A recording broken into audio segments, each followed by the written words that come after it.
Louise Driver, CEO of the Children's Hospital Trust.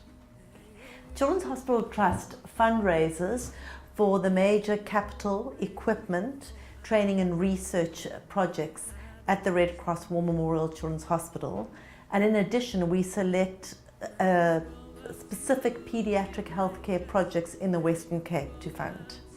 Well, approximately 20 years ago, the Red Cross War Memorial Children's Hospital was under threat of closure due to lack of government funding.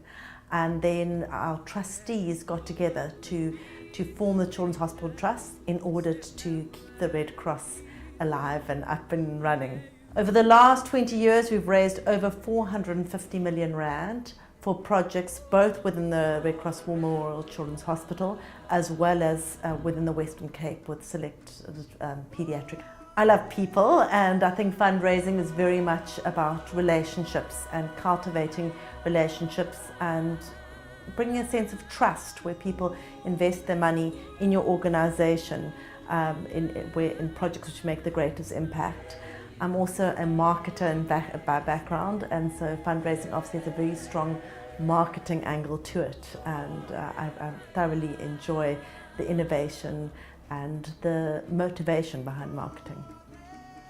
Well, when I was brought on board to the Trust 3.5 years ago, one of my main challenges was to broaden the reach, the funding focus and reach of the Children's Hospital Trust to fund projects beyond the hospital's doors, but within the Western Cape, focusing on paediatric healthcare. So that was a real challenge, but it was fantastic, and it allowed us to access new markets, allowed us to access new funders, as well as to give our current funders new projects to invest in, which had great impact both on the community as well as indirectly on the Red Cross Children's Hospital too. The challenges when I came on board was that the economy the economic recession or global economic downturn had just begun. So I had the challenge of trying to keep our donors on board, what with people's obviously pockets getting a bit tighter, and particularly in the corporate world. Overseas funding had dried up, and also because we'd got a bigger funding focus, our team had to grow too. So it was reduced funding, but a bigger mission to complete. So that was a real challenge. But really, by being more innovative and creative in the way we looked at our fundraising, marketing partnerships, and making the best use of our current funds, and our relationships with our donors, we were able to keep raising the same amount of money over the last few years, actually increase it year on year despite the economic downturn.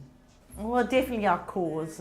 Trying to save the lives of very, very sick children, and particularly severely underprivileged sick children, is such an incredible cause to work for and to raise funds for. So that passion for the cause, it keeps me going. Well, as a relatively new mother, I've got a 7-month-old and a 2.5-year-old at home. It really personally has a great impact on me because, having children at home and seeing your children there, it really does motivate you to raise funds. And just working for an incredible organisation like the Children's Hospital Trust, it's really helped me personally gain a better profile in terms of the people I've met, the relationships I've developed, and just the status that Children's Hospital Trust has as a major health funder in not only in the Western Cape but in South Africa. I've learned to never give up. I've learned also to work very closely with the government in order to ensure sustainability of our projects and our programs, how to leverage funding, how to gain funding in new areas and in new ways in order to keep things going. We encourage people to get involved by holding events where the Children's Hospital Trust is the beneficiary. We encourage people to do challenges where they raise funds for the Children's Hospital Trust. We get people to become a guardian of the Children's Hospital Trust, which is people who donate 5,000 Rand or more per annum, become a guardian of, become part of our guardian group. We encourage people to leave bequests to the trust, and then also people can volunteer. If they have fundraising skills, they could volunteer at the trust, or otherwise they could volunteer at the hospital if they want to. If they want to work with the children directly, we can facilitate that volunteer work.